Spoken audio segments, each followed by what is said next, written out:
Hey guys, so this is going to be one of my first videos on YouTube. My name's Jem, and I have something I want to share with you. If you're not into this sort of thing, that's okay. It's not to be taken seriously or lightly. I think that this is for something entertaining to do. But we're gonna dive into this because it's very interesting. It's a very interesting thing. This is called Terra Infinita. I have let's see, about 4, 5, 6, 7. I have 7 of these books here, and I need 3 more books. So 7, 8, 9, 10. So there's a total of 10 books in the series. And it's talking about the theory of the Antarctic ice wall. If you've heard of Admiral Byrd, he has flown in that area, and there's not much about it. It's just there's a little bit of history about it, and that's it.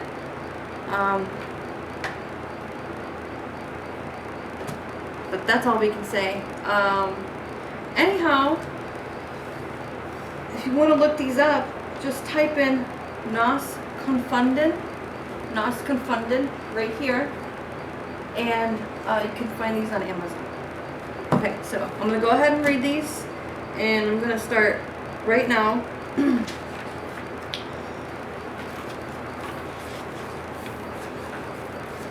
This is so cool because I've been wanting to get into these books for a while. And actually I did start reading because I was trying to record before and it quit on me. So here we are again. And first chapter, Antarctica.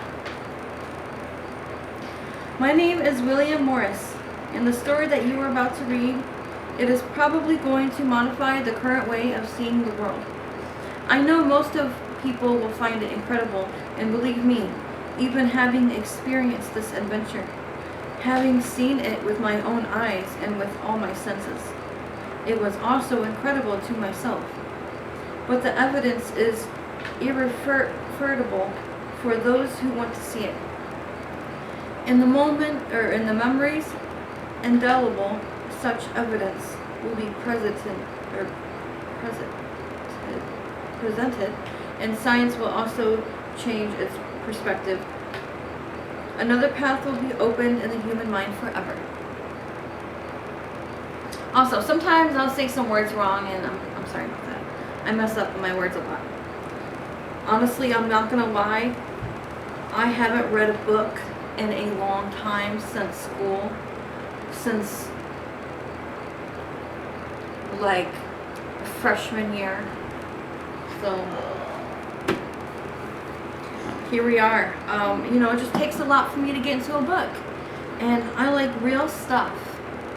So real is to how I feel it in my world. You know, we all get to create our own world, and just like Lord of the Rings, that's real to me because medieval times definitely existed. Yes. Anyhow, as for my personal life, I was a member of the Continental Navy.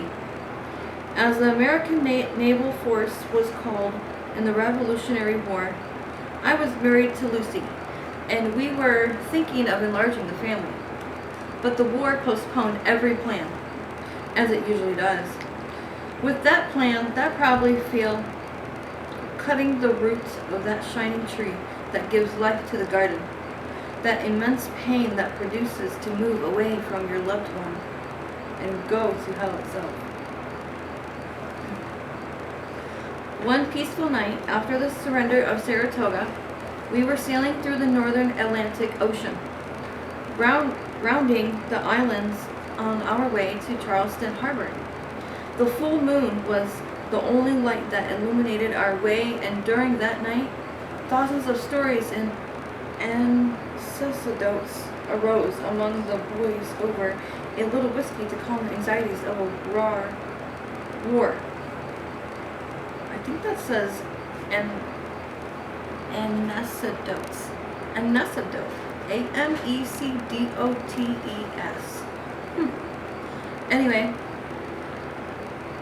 even then, there was talk of James Cook's voyages and his obsessions with crossing the Antarctic Circle, although it was not clear who was behind his funding or why the obsession, as I was not well steeped in the subject. The talk had not captivated me enough. I did not pay much attention, and the boys went on with the stories. Captain Butler, well respected in the group, joined in the sailing stories by commenting that it was possible that there was a passage somewhere in the polar circle, and that this passage could be the connector to the worlds. He said it seriously without a moment's hesitation. My attention turned to him, and the 5 or 6 of us in that cabin were speechless. Listening to his story was expected him to say that it was a joke, but that never happened. We could not believe that a captain was seriously telling that there could be lands beyond the Antarctic Circle. Butler commented that he knew from good sources at the highest levels that they were researching and funding voyages to penetrate the harsh climate and barriers in the southern latitudes to find possible land and perhaps civilization beyond the Antarctic continent, and that they were in a hurry to carry out these missions, as many civilian navigators were circling the area and did not look favorably on anyone else coming along. This story was even longer and in great detail. He also commented that he observed with his own eyes a map that indicated the coordinates that could be the opening of such a passage. And although he was stupefied by this story, and I think the others too, the fatigue and stress generated by a war conflict could not be wasted. It was the perfect moment of happiness that generates a breach of peace to be able to sleep a few hours. Time went by, and after the famous war, many of the ships used by the Continental Navy were rented, destroyed, captured, or sold. As at that time, I was a person of good economic standing, especially after a war that we could say triumphant.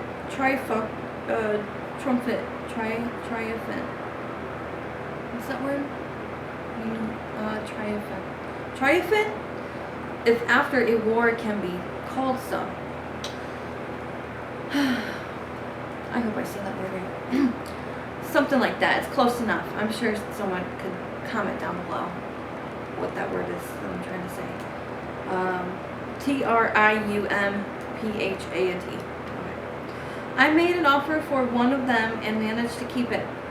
Along, my colleagues always scoffed at me because of that, as they say it was ridiculously high for such an old ship. The idea of the exploration trip to the south after Butler's story generated even more interest for me to buy and keep the ship, although it needed repairs, therefore some extra money. I felt no guilt, as I felt it was an investment, although I did myself not know the real danger of such a trip. I needed to provide myself with a great navigation equipment. Although Lucy was not happy about this plan, I was planning to leave Charleston by the end of November and head, with a few stops along the way, straight to Antarctic continent. During the idea of forming the team, I talked to former colleagues. Some of them made the most ridiculous excuses, and I don't blame them either. The idea of such a trip was really not encouraging. 2 of them, who were that same night that Butler told his story, wanted to join as soon as I told them about the plan. But the most difficult part was to convince Butler, who had knowledge in navigation based on his experience and leadership, and also knew the coordinates where we should go. After gathering courage for a few weeks, I contacted the captain to tell him about my project and add him to the group. It was difficult to convince the captain of such a plan, and although in his voice I noticed some enthusiasm, he declined my offer. And it was like that for a while. Unexpectedly,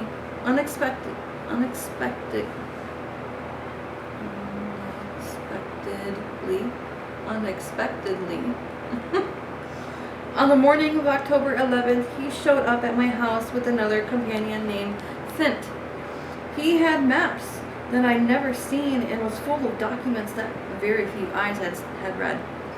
He told me that he accepted the deal, but that he was willing to understand that it could only be one-way trip. Then I understood that we had to take this trip professionally. The adventures was about to begin. Ooh, next chapter. Alright, so I'm gonna put the next chapter in a different video. And I might even think about making a what's that? Like a playlist. Yeah, a playlist of all the chapters for each book. So we're just on the Navigator who crossed the ice walls right now. First chapter.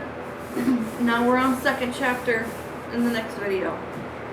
But anyhow, if you appreciated this video, I would also appreciate a like, a subscribe. My son's making me laugh. Come here.